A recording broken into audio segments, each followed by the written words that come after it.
problem the last two games in particular. When the ball was thrown up in the air, you weren't ready to play. And Alabama's going to come into this game a little hungry because it's a chance for them to kind of show something on national television against a premier blue blood basketball program to show that, hey, we're worthy of being in this kind of tournament. And I think that's what, the thing about this is Carolina's having fun right now. They're out and they're doing all the fun stuff that the tournament allows them to do. But at the end of the day, you're there to win. You got and to play good basketball, and you've got to start from the tip. Carolina isn't. We talk all the time on football where they're not good enough to not play a full 60 minutes. Carolina's not good enough to play 30 minutes and beat even mid-level Power 5 teams. That's just factual. We've seen that so far this year, where if they're not ready to play, they're losing. They're trailing at home to mid-major opponents. And so I think that's a big point of emphasis you're going to see from Roy Williams and the staff is you've got to be ready to go for a full 40 minutes once the ball gets tipped. You can't wait till you get down 6 or 8 and then try to dig in. You could do that against Elon. We saw that with a slow start. Elon made their first, I think it was 5 shots. Carolina was able to overcome that. You come out Wednesday and you're not ready to go, and this Kira Lewis guy gets hot and gets confident, and Alabama starts playing confident, you can find yourself in a hole, which is kind of what happened to Carolina the last time they were in this tournament, first round game against Butler, and right. And that Butler team wasn't Butler. Let's just put it like that way. It wasn't Brad Stevens, Butler's team that were going NCAA Final Fours. Carolina didn't show up ready to play, got blown out. And look, that's a problem, or that was a problem for that year's team. And so I think for Carolina on Wednesday, it's being ready to play, and someone other than Cole Anthony has got to be able to put the ball in the basket at a consistent rate. Whether it's Christian Keeling, whether it's Armando Bacot, you can't ask the freshman to put the team on the back 3 straight games. There's got to be some consistent offensive production from other options. Yeah, and I think that, if you look at this Alabama team, the area where you're going to be able to attack them is inside. They're, allowing opponents almost 49% from inside the arc. They're a really good defensive team from outside the arc. And that's the thing where Carolina, they're just go inside, get those easy baskets. We were talking about this during the game the other night against Elon. The most effective time for Carolina in the half-court offense was when they were going inside and getting a post touch. Even if it wasn't, okay, we're finishing with our guy inside, it wasn't, Bacot with a short turnaround or Garrison Brooks going baseline and finishing. Even if they were kicking it out, you have got to get that ball into the post, try to draw some of those double teams, and give your guys some easier looks from the outside because, right now, and I think part of it is because, on Cole Anthony a little bit, he's trying to do a little bit too much. You can see where he's trying to go ISO at times, and you're just kind of saying, okay, look, you don't need to do that. We've got other guys on this team that you can get the ball to, utilize some screens as well, and open yourself up. Don't, make it that difficult on yourself and take just an off-balance shot that's just nowhere near good or whatever. But, that's the biggest thing. And you're right. This team has to come out fast because, you talked about Kira Lewis Jr. You also got Jaden Shackelford, who's averaging over 15 points a game. So they've got 2 guys that are averaging over 15 points a game. Carolina has not seen a team so far this season with players like that. Now, again, they haven't really played anywhere close to a brutal schedule so far. That's the reason why, they have some solid rebounding numbers. Opponents haven't rebounded all that well against them so far, but I wouldn't read into that too much. But I think you're right. This is the team, and I kind of told you this.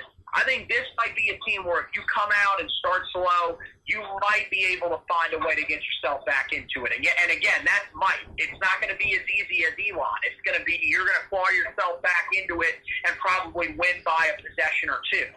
But I'm going to tell you, if you come out and start slow, any game after this one, you are guaranteed to get absolutely killed. And no doubt, in my mind, I don't think it's even close. I'm going to be real honest with you. You do that against Michigan or Iowa State, you're going to get destroyed. Especially Iowa State. They will run you off the floor. you do that in the final, you might as well just not show up after halftime. Because there ain't no way in hell that you're going to start slow and come back and win that game. Not against one of the three that we expect to be there. So, this is the type of game against Alabama where you can work out some of those kinks, some of those early game concerns that you've had. Because you mentioned it. It was a slow start against Elon. Not only against Elon, you got to remember that you were only up 3 points at halftime against Gardner-Webb.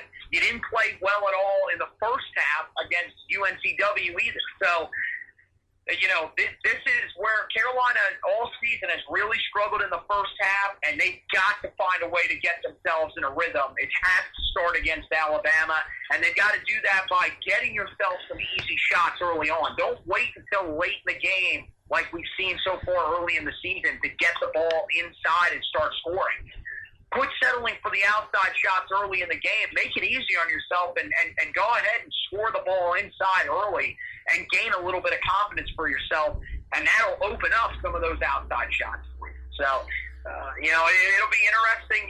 Like you said, Nate Oates is not going to be afraid of this type of stage. He wasn't afraid of this type of stage when he was at Buffalo. He was one of those guys that every time that the last 2 years when they made the tournament was an extremely popular pick to make a run in the tournament.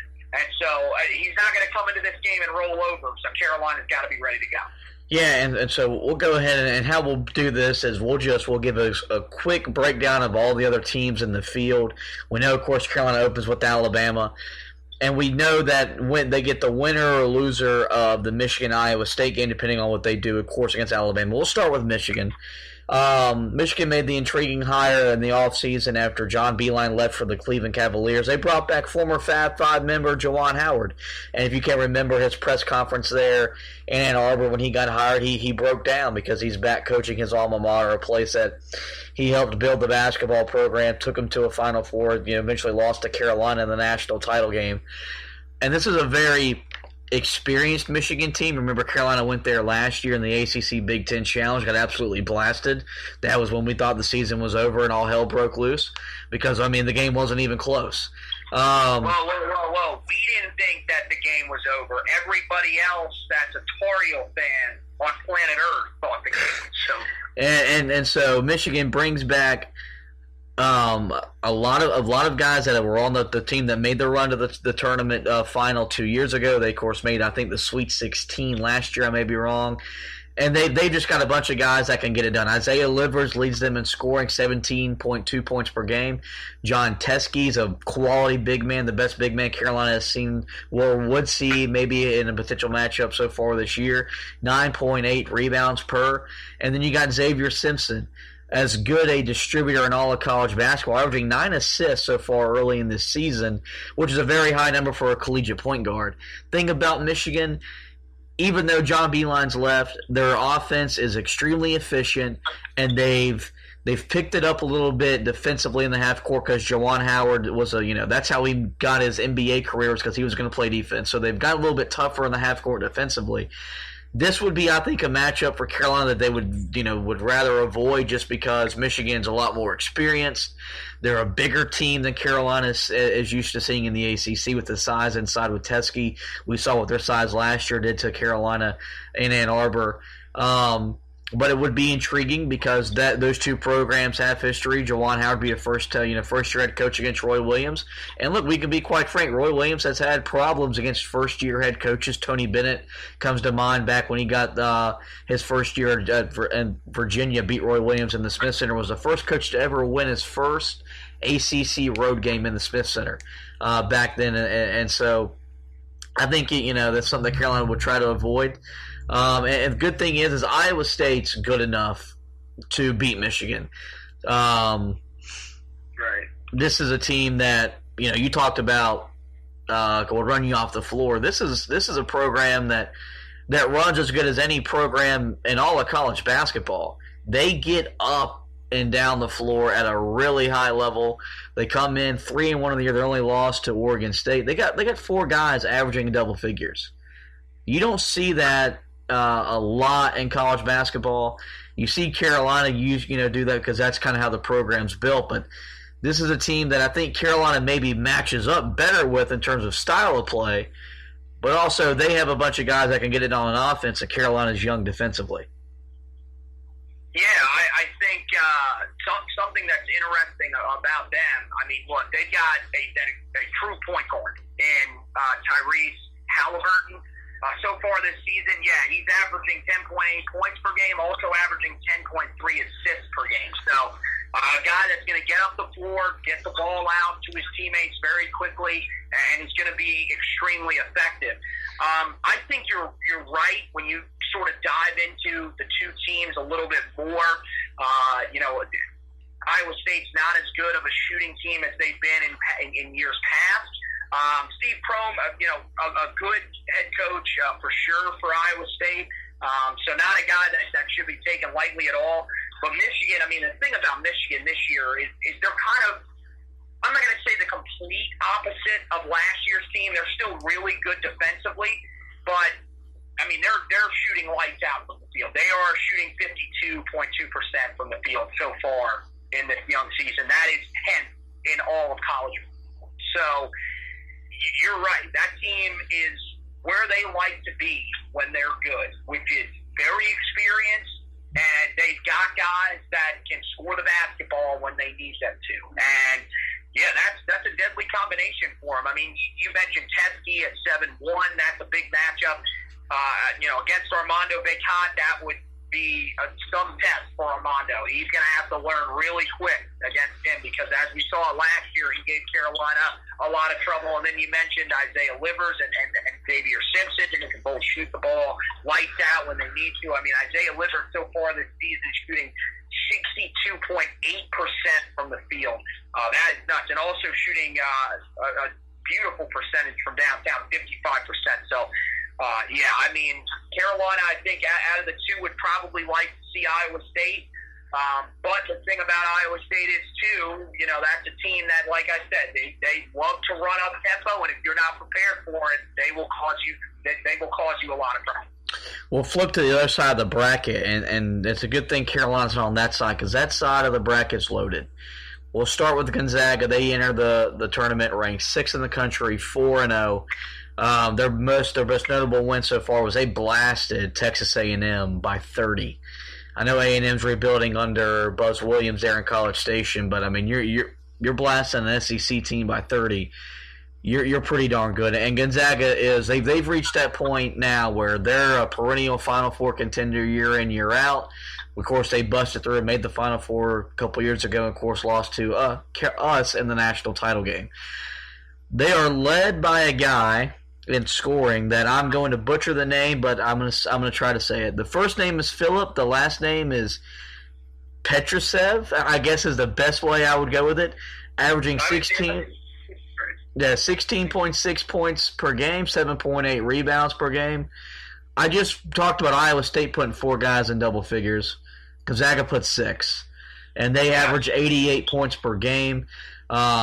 This is a team that is very, as efficient as any offense in college basketball. Mark Few he's got them humming on that side of the ball. You remember Killian Tilly was a big part of their success last year when he got healthy. He's back, and he's averaging 14 points per game or something like that. Really a balanced team, probably the most complete team in the tournament, and probably the favorite to win the event this upcoming week. Yeah. Plain and simple, this is the best team that's there. They shoot the ball about as well as anybody in the country. They're a really good defensive team as well. And yeah, you mentioned it. I mean, that was the one thing that popped out to me immediately when I looked at their statistics. They have 6 guys that are scoring in double digits right now. That means they are scoring the basketball a lot, and they are doing it successfully. And as you mentioned, Killian Tilly missed the first 4 games of the year, now is back and ready to go for this tournament. Phillips Petrusev leading them in scoring, 16.3 a game. And I mean, really, there's no real downside to this team early on in the season. And I mean, you mentioned it. They went and played Texas A&M. Again, not a great basketball team, but look, Buzz Williams is a fantastic head coach. That's still a team that has talent, and that's always been the biggest knock on Gonzaga is, well, they don't play anybody.